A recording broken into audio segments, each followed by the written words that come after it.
What's up, everybody? Coach Jesse here with another video. I was on Facebook, and one of my students, one of my older students, he's a coach now. Chris, I'm very, very proud of that man. He's done a lot. He owns his own gym here in town. He was asking a question, and I was quick to start writing stuff on his Facebook and stuff, but got to slow down and read the question over. And I wanted to give maybe a little more in depth, a different look to it. You know what I mean? Maybe a little different twist. So let's get to the question. It says, coaches, how important is training in gi if someone wants to be a MMA fighter, or do you think no gi is enough? How important is training in gi if someone wants to be an MMA fighter, or do you think no gi is enough?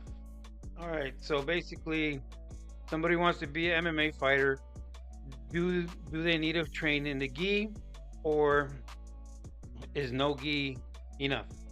And everybody I was reading, everybody's gonna say, the typical thing. Oh, it doesn't matter. You could train both. It doesn't help. It doesn't hurt. Or when I have gi, jujitsu match with gi, I train the gi. If I train MMA, then I'll switch to no gi. So I just wanted to give a little different aspect and a look into this, because we are talking about MMA, and I do know a little bit about the history, and I've been watching MMA for a long time. So let's take it way back. Let's take it back to the beginning. And when let's take it back to the beginning in MMA. We'll start with the UFC. Brazil was ahead of us, and they were doing MMA matches. You know what I mean? A lot more before the UFC came. So they were doing the MMA fights before the UFC came. You know what I mean? Um, and Brazilian Jiu Jitsu was big in Brazil and around the world, but not in the United States. Back then, it used to be karate, kung fu, Bruce Lee, until the UFC came, and that's where they showcased uh, Gracie Jiu Jitsu with Hoist Gracie. They put Hoist Gracie was the youngest, one of the youngest brothers, and one of the smallest brothers. They had bigger ones, you know what I mean? They had bigger brothers, but they wanted to showcase Brazilian Jiu Jitsu, Gracie Jiu Jitsu, and they used Hoist Gracie because he was the smallest, and they wanted to let everybody know that you don't have to be big to use Jiu Jitsu. Okay, so Gracie Jiu Jitsu, that's what started off the Jiu Jitsu in the United States. You know what I mean? Plain and simple. That's what I saw. I've been watching this since '93. I watched the first UFC and never missed a fight in my life. So we can go back to the first UFC with the Hoist. Okay, I guarantee he would never ever really train without a gi because that's their tradition, and it's and you know what I mean. They probably disrespectful to train without a gi, and it's just not the sport. You know what I mean? So he won. You know what I mean? He won the first UFC. People were lost. They didn't know what to do, but they didn't know what jujitsu was. Like I said, it was karate, kung fu, some Muay Thai, kickboxing, and stuff like that. But everybody was shocked. You know what I mean? Anyone with the gi. Fast forward a little bit, people started knowing and realizing, hey, we can't just do the kung fu, the kickboxing, the karate. You know what I mean? Breaking bricks. Fighting, it changed fighting. It switched it around. You have to know a little bit of this. You have to know a little of this, and a little bit of this. You know what I mean? And you have to know jujitsu, fighting on the floor, because the majority of the time, the fights will end up on the floor. So we'll fast forward a little bit. Um, Back then, you couldn't really, it's far in between to find a no gi school back in the days. You know what I mean? We're talking 93 was the first UFC. We'll talk a few more years after that. You couldn't really find a no gi um, gym. They were far in between because you still had to go to Brazil to get your black belt. Then some of the black belts started coming to the United States and teaching others, but it was a slow process and a long process. It takes years to get your black belt. It's not like a few years, 2, 3 years, and you're a black belt. You know what I mean? Not everybody's BJ Penn. So with that said, it was hard to find a no gi gym to train MMA, and if you did, their jujitsu wasn't up to par. You know what I mean? They probably were training what they learned from somebody in a few months. You know what I mean? They were not a black belt level jujitsu trainer. You know what I mean? Um, and if let's then the question, you know what I mean?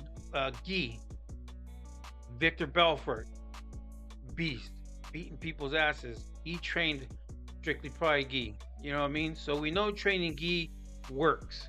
You know what I mean?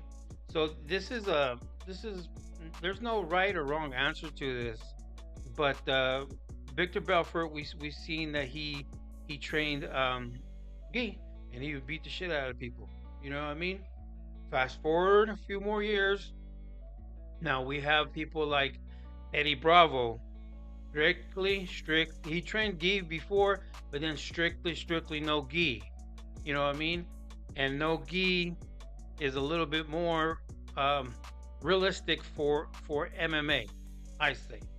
And then there's different situations. You have a person, let's say you have a person that's never trained in their life and doesn't know anything about MMA. I wouldn't start them on gi. You know what I mean? I wouldn't even do gi with them. I would just do straight no gi MMA situationals. And that's it, because you do develop muscle memory. And somebody that's never trained before, has really no concept of MMA, they're going to build muscle memory with that gi pushing and pulling. Yeah, gi's going to help with the grips, but it's not practical for MMA. You know what I mean? It's just not. It's not MMA. Like I said, you can, if you're playing tennis, you can use a bat to hit the tennis ball, but you're not going to be able to finish the rest of the game. You know what I mean? It does the same thing, but it's not the same thing. So, and then let's say you have somebody that's trained before, a little bit of gi, a little bit of non-gi. He watches the UFC. He has concept of fighting and you know what I mean, grappling and stuff. Yeah, he'll be okay training with gi, and he'll be okay training with no gi, because he kind of has the concept and understands, you know what I mean, when to use or when not to use gi. So it's just different situation. But yeah, so um, it was hard to find no gi schools back in the day, but now they're everywhere. You know what I mean? And MMA has blown up so much worldwide. There's black belts all over. There's, you know what I mean. Before, a school would have one black belt, you would be lucky. Two, oh my God. Now you go to schools, you'll have 5, 6, 7, 8 black belts. You know what I mean? So um, yeah, but I guess it's just someone's opinion. There's no right or wrong answer to it. Me personally, if I have a student coming in never experienced anything like that or has no real concept about MMA, I wouldn't do no gi. You know what I mean? I would straight do. I would do no gi, um, just for MMA. You're fighting MMA. You know what I mean? You're not doing gi competition. So, but like I said, there's no right answer. But I hope this, you know what I mean, give you a different look on the situation and kind of where everything came from. You know what I mean? So yeah, Coach Jesse, I hope this helped.